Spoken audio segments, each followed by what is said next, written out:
My name is Charlotte, and this is the story of how my family's favoritism transformed me into the woman I never knew I could become. Growing up in a middle-class suburb of Manchester, I learned early that in the Hartwell family there were two daughters, but only one who truly mattered. The autumn leaves were falling like golden teardrops outside our Victorian terrace in Didsbury when my parents called us both into the sitting room. I was 16, my sister Jessica was 18, and we were about to experience one of the most defining moments of my life. Dad sat in his worn leather armchair, the same one he'd owned since before we were born, whilst Mum perched on the edge of our John Lewis sofa, nervously smoothing her Marks and Spencer cardigan. "Girls, your father and I have been having a chat," began Mum with that particular tone she used when she was about to announce news that would inevitably favor Jessica. "We've made some decisions about your futures." Jessica bounced slightly in her chair, her perfectly styled blonde hair catching the afternoon light that filtered through our bay windows. She had that expectant look in her blue eyes, the same look she'd worn every Christmas morning since we were children, knowing that the nicest presents under the tree always bore her name. I sat quietly on the small footstool in the corner, the one with the slightly faded William Morris pattern that nobody else ever chose. My dark hair was pulled back in a simple plait, and I wore a plain jumper and jeans, the uniform I'd adopted to avoid drawing any unnecessary attention. In our family, attention meant comparison, and comparison always meant coming second. "Jessica," said Dad, leaning forward with a smile that reached his eyes, "we've decided to buy you a car for university, a second-hand Mini Cooper. We think it'll help you focus on your studies at Durham without worrying about getting about." Jessica squealed with delight, jumping up to hug both parents. I watched this display of affection from my corner, feeling that familiar tightening in my chest that I'd learnt to associate with family meetings. "And Charlotte," continued Mom, finally turning to acknowledge my presence, "we've looked into the public transport options near your sixth form college. The bus routes are quite comprehensive, very convenient indeed." The words hit me like ice water. Jessica gets a second-hand Mini for Durham University, and I get bus timetables for the local college. The disparity wasn't subtle, but then again, it never was in our house. "But Mum," I said quietly, my voice barely above a whisper, "I was accepted to Durham as well. My A-level predictions are actually higher than Jessica's were." Dad's face darkened slightly, that expression he got when I dared to speak up about anything. "Charlotte, we've been through this. The local college is more practical for you.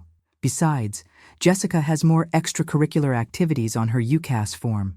What he didn't say, but what we all knew, was that Jessica's extracurriculars consisted mainly of being head girl and captain of the netball team, positions she'd won based more on popularity than merit. My achievements in the school's coding club and volunteer work at the local animal shelter apparently didn't carry the same weight. "I understand," I said, because that's what I always said. It was easier than fighting, easier than watching the disappointment in their eyes when I pushed back against their decisions. That night, I lay in my small bedroom, listening to Jessica on the phone with her friends, excitedly describing the car she'd choose at the weekend. My room shared a thin wall with hers, so I'd grown accustomed to being an unwilling audience to her life. Through the partition wall, I could hear her laughing about how she'd never have to take the grotty bus like some people. The Manchester rain drummed against my window as I stared at the Durham acceptance letter I kept hidden in my desk drawer. Full scholarship offer, academic excellence program, everything I'd worked towards since year 10. But apparently, it wasn't enough to matter. That weekend, I watched from our front window as Dad and Jessica drove off to the Mini dealership. Mum was in the kitchen, humming as she prepared Jessica's favorite Victoria sponge to celebrate. I grabbed my raincoat and walked to the bus stop, needing to get away from the house and all its suffocating favoritism. The number 42 bus was nearly empty when I climbed aboard, tapping my student Oyster card with the electronic beep.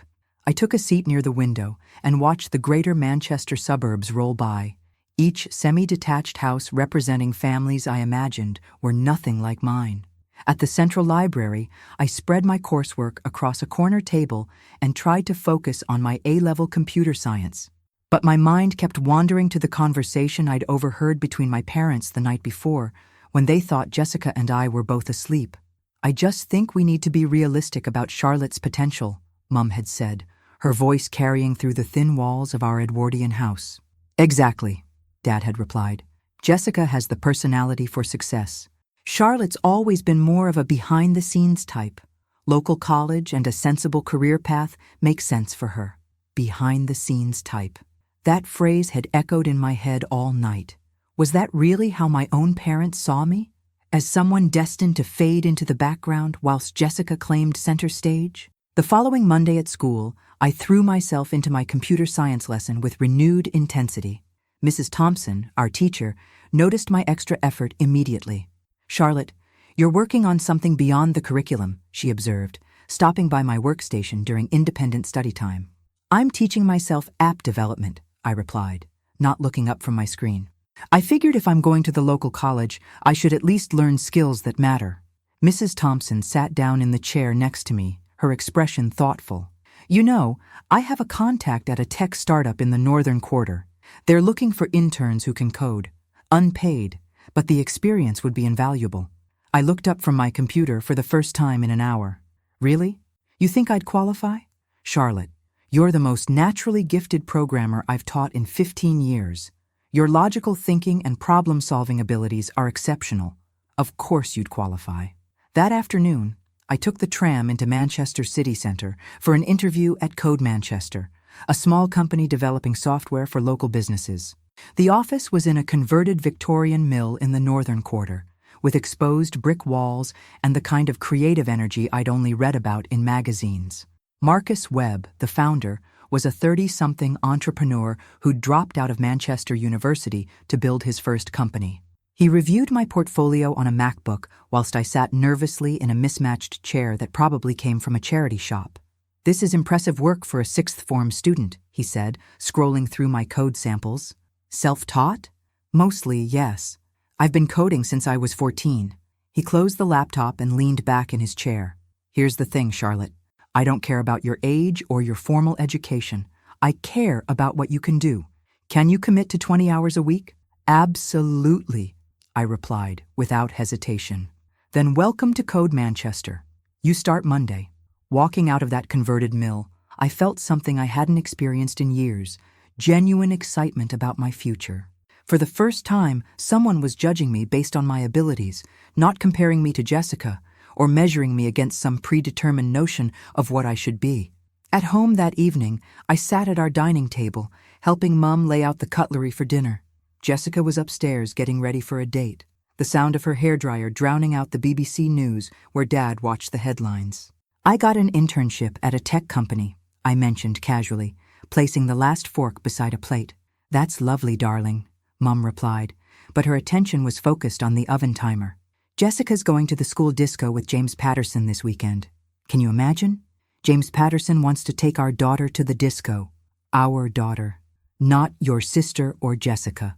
Our daughter, as if I weren't sitting right there, as if I weren't also their daughter who'd just landed a competitive internship." The timer chimed, and Mum pulled out a shepherd's pie, the steam fogging up her glasses. "Oh, I nearly forgot. Your father and I are taking Jessica car shopping again on Saturday. The first Mini didn't have all the features she wanted." I nodded, because what else was there to do? Jessica gets a do-over on her second-hand car purchase, whilst I'm celebrating a bus pass and an unpaid internship. The contrast would have been laughable if it weren't so painfully real. Dinner that night followed the usual pattern. Jessica dominated the conversation with stories about school, her friends, her plans for the future. My parents hung on every word, asking follow-up questions and offering advice. When I mentioned my internship again, Dad looked up from his shepherd's pie briefly. "Just make sure it doesn't interfere with your studies," he said, before turning back to Jessica's story about her chemistry lab partner. After dinner, I retreated to my room and opened my laptop. The Code Manchester employee handbook waited in my emails, along with a project brief for my first assignment. As I read through the technical specifications, I felt that spark of possibility again. Perhaps this was how I'd find my way out of being the family's afterthought. The weeks that followed blurred together in a rhythm of school, internship, and homework. I'd take the tram into the city center 3 days a week, spending afternoons in that converted mill, learning more about business and technology than any classroom had ever taught me. Marcus turned out to be an incredible mentor, treating me like a full team member rather than just a sixth form intern. He included me in client meetings, asked for my input on project decisions, and gradually gave me more responsibility. "You have a natural instinct for what users need," he told me one afternoon as we reviewed my latest app mock-up. "That's not something you can teach. You either have it or you don't." At home, my new schedule went largely unnoticed. Jessica's preparations for the school disco consumed everyone's attention, from dress shopping to hair appointments. I'd slip in through the back door after my internship days, grab a sandwich, and head upstairs to work on coursework or personal coding projects. The night of the disco, I sat in my room listening to the chaos downstairs as Jessica got ready. Mum was taking photographs, Dad was meeting James and his parents, and the whole house buzzed with excitement. I put on my headphones and lost myself in coding, building a small web application just for the satisfaction of solving problems. Around midnight, long after Jessica had left for the disco, I was still at my computer when my phone buzzed with a text from Marcus. "Emergency client meeting tomorrow morning. Can you join us? Your input would be valuable on this project." I stared at the message, feeling a mix of excitement and anxiety. A Saturday morning client meeting meant missing Jessica's second car shopping trip, but it also meant being trusted with something important at work. I texted back, "I'll be there." The next morning, I left the house before anyone else was awake, catching the early tram into the city center. The client meeting was with a regional restaurant chain wanting to modernize their ordering system. Marcus introduced me as their lead developer on user experience, and I felt a surge of pride at being recognized for my actual contributions. The restaurant executives were initially surprised to see a teenager in the meeting, but as I presented my interface designs and explained the user flow, their expressions shifted from skepticism to genuine interest. "This is exactly what we need," said the managing director, pointing to one of my wireframes. "Simple enough for customers, powerful enough for our staff. How soon can you implement this?" Walking out of that meeting, I realized something fundamental had changed. These business leaders weren't seeing me as somebody's little sister or the family disappointment. They were seeing me as Charlotte the developer, Charlotte the problem solver, Charlotte who could deliver results.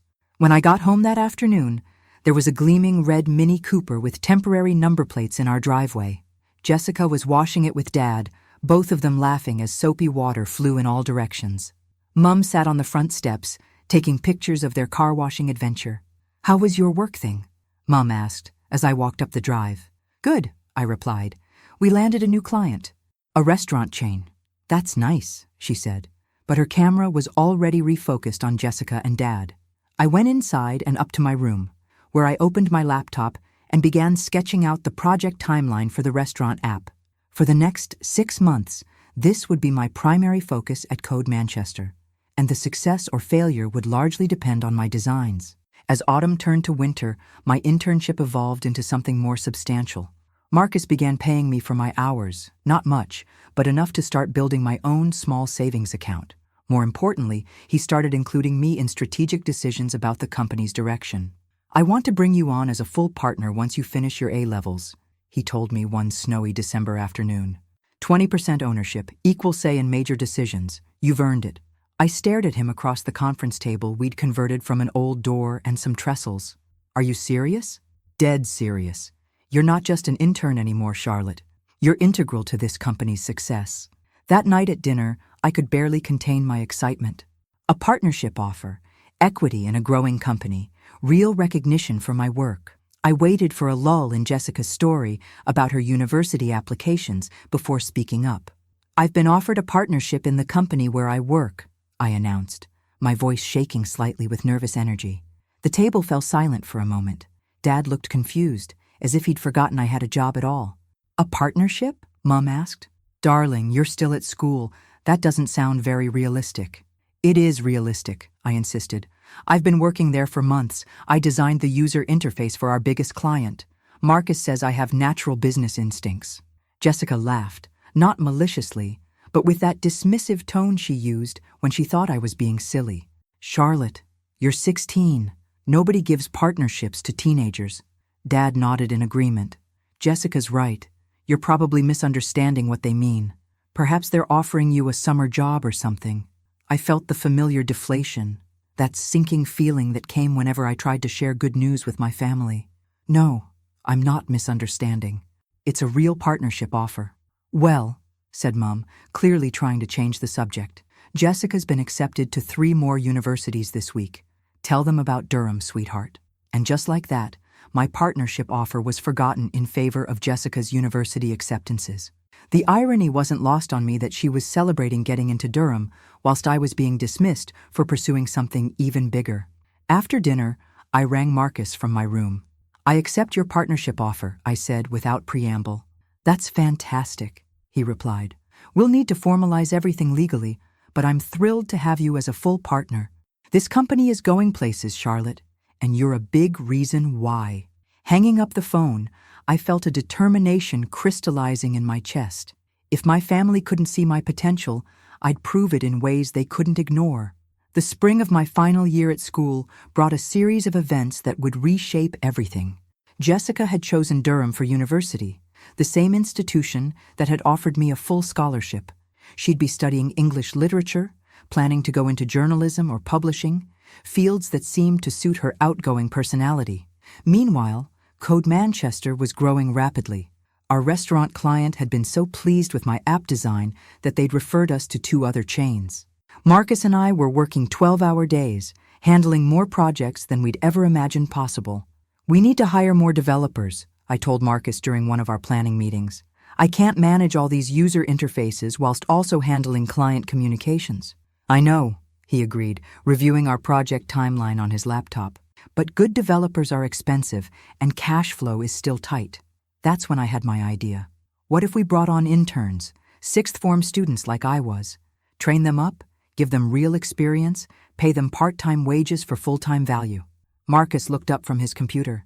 That's brilliant. You could manage the internship program, train them in your methodologies. We get affordable talent, they get incredible experience. Within a month, we had 5 6th form interns working at Code Manchester.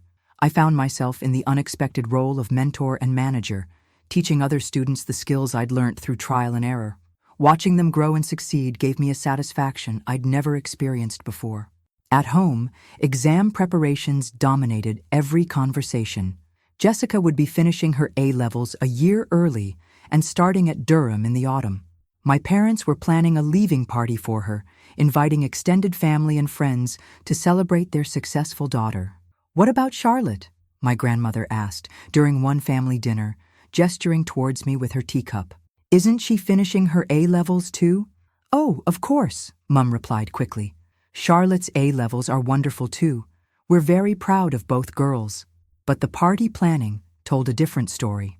Jessica's leaving celebration would be held in our back garden with proper catering and decorations. Mine would be acknowledged with a cake from Tesco. The disparity didn't surprise me anymore, but it did strengthen my resolve. I spent the night of my final exam, not at any party, but at the office, working on a presentation for a potential investor Marcus had scheduled for the following week. This could change everything, Marcus had explained. If we can secure this funding, we could expand nationally, maybe even internationally. Your app designs are the centerpiece of our pitch. The investor meeting took place in a Manchester skyscraper, in a boardroom with floor-to-ceiling windows overlooking the city center. I sat at a polished table across from 3 executives in expensive suits, my laptop open to present the user interface portfolio I'd developed over the past year. These designs are remarkably sophisticated, said Jennifer Walsh, the lead investor. Who's your head of user experience? Marcus gestured towards me. Charlotte Hartwell. She's been with the company since the beginning and holds 20% ownership. All 3 investors turned to look at me more closely. I could see the moment when they registered my age, the slight surprise in their expressions. How old are you? Asked David Chen, the technology specialist. 17, I replied honestly. I started here as an intern whilst doing my A-levels. Jennifer leaned forward, her interest clearly piqued. Walk me through your design philosophy. How do you approach user experience challenges? For the next hour, I presented case studies, design iterations, and user feedback data.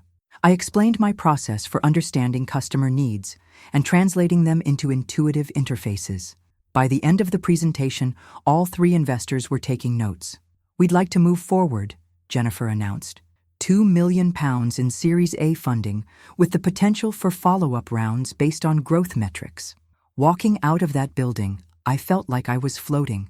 £2 million in investment, largely based on work I'd done as a teenager. Marcus was ecstatic, talking about office expansion and hiring plans. "You know what this means?" he said as we stood on the pavement outside the building. "We're not just a small startup anymore. We're a proper company with proper backing." That evening, I sat in my childhood bedroom, looking around at the faded posters and secondhand furniture that had defined my teenage years. In my laptop bag was a contract that would make me a 20% owner of a £2 million company. Tomorrow I would tell my family about the investment and my partnership. But as I listened to Jessica and Mum discussing university accommodation through the thin wall, I realized something important. I didn't need their validation anymore. The external recognition I'd received from clients, investors, and industry professionals had given me something more valuable than family approval: self-confidence based on actual achievement. The next morning at breakfast, I made my announcement. "Code Manchester secured £2 million in Series A funding yesterday," I said, setting down my glass of orange juice with more force than necessary. Dad looked up from his telegraph. "That's the company where you work?" "That's the company where I'm a partner," I corrected. 20% ownership. This time, the silence at the table felt different. Jessica stopped scrolling through her phone, and Mum turned away from the aga to look at me directly. £2 million? Mum repeated slowly. "Yes." The investors were particularly impressed with my user interface designs. "They're calling me a prodigy in user experience." Jessica's expression had shifted from dismissive to curious. "So, what does that mean for you? Like, financially?" "It means I'm financially secure before I've even started university," I replied. "It also means I can afford Durham's fees without any family assistance." The implications hung in the air like morning mist. Jessica would be attending Durham at our parents' expense, whilst I could pay my own way with money I'd earned through my own efforts. Dad folded his newspaper deliberately. "Charlotte, this all sounds very impressive, but you shouldn't count on business ventures. They're risky. You should still focus on getting a proper education." His response was so perfectly predictable that I almost laughed. Even faced with concrete evidence of my success, he still couldn't acknowledge that I might have chosen a path that actually suited me better than the one they'd mapped out. "You're right, Dad," I said, finishing my orange juice. "Business is risky. That's why I'm also starting a second company." This was news to everyone, including me. The idea had just formed in my head, but as I said it aloud, I realized it was exactly what I wanted to do. "A second company?" Jessica asked. "A consultancy focused on helping small businesses develop better technology solutions. There's a huge market for it, and I already have the expertise and connections." Mum sat down at the table, her expression somewhere between bewildered and impressed. "Darling, are you sure you're not taking on too much? You're still so young." "I'm the same age Jessica was when you bought her a car and sent her off to university," I pointed out. "The only difference is that instead of asking for things, I'm building them." That afternoon, I took the tram into the city center for the last time as an intern. Starting Monday, I would be commuting to my own office space in a building Marcus and I had leased with part of our investment funding. The tram route that had once symbolized my family's low expectations now felt like a bridge between my old life and my new one. As the Manchester skyline grew larger through the windows, I thought about all the times I'd made this journey, carrying coursework and dreams that no one at home seemed to notice. My phone buzzed with a text from Jessica. "Can we talk when you get home? I want to understand more about what you're doing." For the first time in our lives, my sister was asking me to explain something to her, rather than the other way around. The shift felt seismic, like the first crack in a dam that had held back years of accumulated resentment. That evening, Jessica knocked on my bedroom door, something she rarely did unless she needed to borrow something. "Come in," I said, closing my laptop where I'd been drafting a business plan for my consultancy. She sat on the edge of my bed, looking unusually uncertain. "I've been thinking about what you said at breakfast, about the companies and the money and everything." I waited, unsure where this conversation was heading. "I think I never really paid attention to what you were doing," she continued. "I always assumed you were just doing coursework or whatever. I didn't realize you were building actual businesses." "Most people didn't realize it," I replied, not unkindly. I kept it fairly quiet. Jessica picked at the duvet, a nervous habit she'd had since childhood. Do you think I could learn to do what you do? The coding and the business stuff? The question surprised me. Jessica had never shown any interest in technology or entrepreneurship. Her strengths had always been social, interpersonal. Why would you want to? I asked genuinely. Because what you're doing seems real, she said, looking up at me for the first time since entering the room. Like, you're actually building something that matters. My university plans feel a bit empty compared to that. We talked for 2 hours that night, the longest conversation Jessica and I had ever had that didn't revolve around some family drama or logistical coordination. I explained my work, my business philosophy, and my expansion plans. She asked thoughtful questions and seemed genuinely interested in understanding not just what I did, but why I did it. I think I've been coasting, she admitted as she got up to leave. Everyone's always told me I was special, so I never felt like I had to prove it. But you actually are special, and you prove it every day. After she left, I sat in my room feeling a strange mix of validation and sadness. Validation because my sister finally recognized my achievements, but sadness because it had taken so long and because our parents still seemed oblivious to the shift happening right under their noses. The summer passed in a blur of business development, client meetings, and strategic planning. Code Manchester moved into our new office space, a smart suite in the northern quarter with meeting rooms and dedicated workstations for our expanding team. My consultancy, which I named Catalyst Tech Solutions, began taking on its first clients.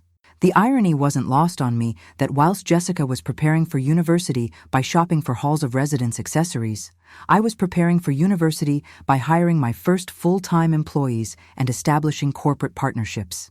In August, 2 weeks before both Jessica and I were scheduled to start at Durham, I made a decision that would forever change my family's perception of me. I called a family meeting. We gathered in the sitting room on a humid Sunday evening, the same room where my parents had announced Jessica's car purchase a year earlier.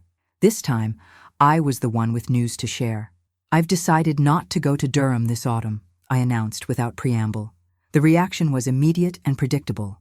Mum gasped, Dad's face reddened, and Jessica looked genuinely shocked.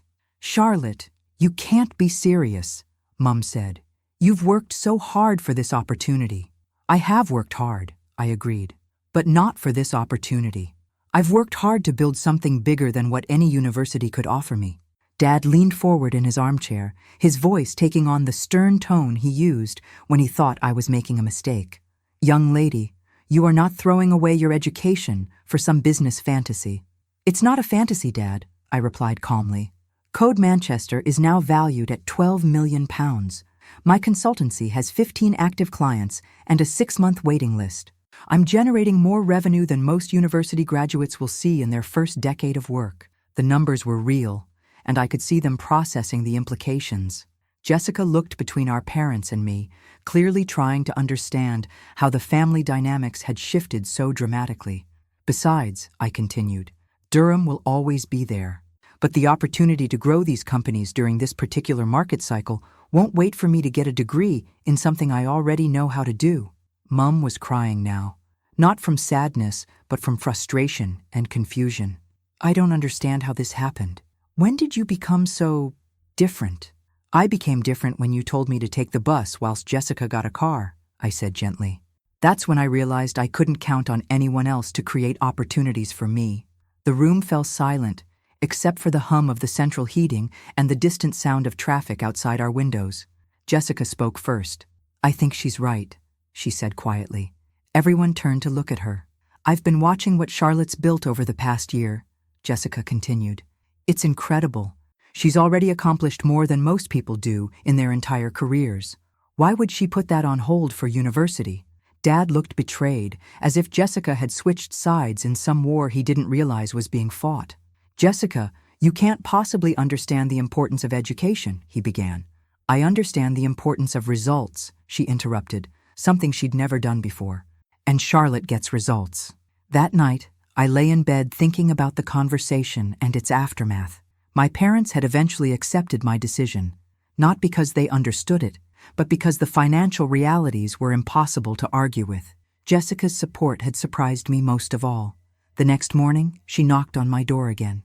I've been thinking, she said, settling into the chair at my desk. What if I deferred Durham for a year and came to work for one of your companies? I looked up from the laptop where I'd been reviewing quarterly projections. Are you serious? Dead serious. I could learn the business side whilst you handle the technical stuff. We could be partners. The idea intrigued me, but I had to be honest about the challenges. Jessica, this isn't like school, where charm and popularity can carry you through. Business is about solving problems and delivering results. It's about working 12-hour days when necessary and making decisions that affect people's livelihoods. I know, she said, and I think I'm ready for that. I think I need that. Looking at my sister, I saw something I'd never seen before. Determination based on genuine motivation rather than external expectations. Perhaps she was ready for a different kind of challenge. All right, I said, but you start at the bottom, just like I did. Intern wages, basic responsibilities, and you have to prove yourself every day. Jessica smiled, and for the first time in our lives, it felt like we were on the same team. 6 months later, as the winter rain fell outside our new corporate headquarters, I stood in front of a floor-to-ceiling window, looking out at the Manchester skyline. Code Manchester and Catalyst Tech Solutions together employed 43 people and served clients across 12 counties. Jessica had exceeded every expectation I'd set for her. She'd discovered a talent for client relations and project management that complemented my technical skills perfectly. More importantly, she'd learned to find satisfaction in earned success rather than inherited privilege. My parents had gradually come to terms with the path I'd chosen, especially as the financial benefits became impossible to ignore. Dad still occasionally suggested I consider going back to university, but his arguments had lost their conviction. The real transformation had been in how I saw myself. I was no longer the overlooked daughter, the one who took the bus whilst others got cars. I was Charlotte Hartwell, CEO and founder, problem solver, and team builder. My phone buzzed with a text from Marcus. Board meeting in 10 minutes. Ready to discuss the expansion proposal? I smiled, straightening my blazer and gathering my presentation materials. 3 years ago, I'd been told to be content with taking the bus. Today, I was about to propose opening offices in 5 new cities. Walking towards the boardroom, I passed the photo wall that Jessica had created, showing the growth of both companies from our early days in the converted mill to our current success. In the center was a picture from our first major client celebration. Marcus and me shaking hands with the restaurant chain executives who'd believed in my vision. But my favorite photo was smaller, tucked in the corner where most people wouldn't notice it. It showed me at 16, sitting at a bus stop with my laptop bag, looking determined despite everything that had happened at home that day. That girl at the bus stop had no idea what she was capable of building. She thought she was being punished with public transport and low expectations. She didn't realize she was being given the greatest gift possible, the motivation to prove everyone wrong. The boardroom was filling up with investors, partners, and senior staff. As I took my place at the head of the table, I thought about how different this room was from our family sitting room, where decisions had always been made for me rather than by me. Good afternoon, everyone, I began, opening my laptop and connecting to the presentation screen. Today we're going to discuss something that seemed impossible 3 years ago, but now feels inevitable. I clicked to the first slide, a map showing our proposed expansion into 25 new markets over the next 2 years. They told me to take the bus, I said, looking around the room at all the faces focused on my presentation. So I built the company that makes the buses. The room erupted in laughter and applause, but I was already focused on the future, on the next challenge, on the next opportunity to prove that sometimes the best thing that can happen to you is being underestimated. Outside the boardroom windows, the city stretched endlessly in all directions, full of problems waiting to be solved and dreams waiting to be built. I'd learnt that success wasn't about getting what others thought you deserved. It was about creating what you knew you were capable of, and I was just getting started.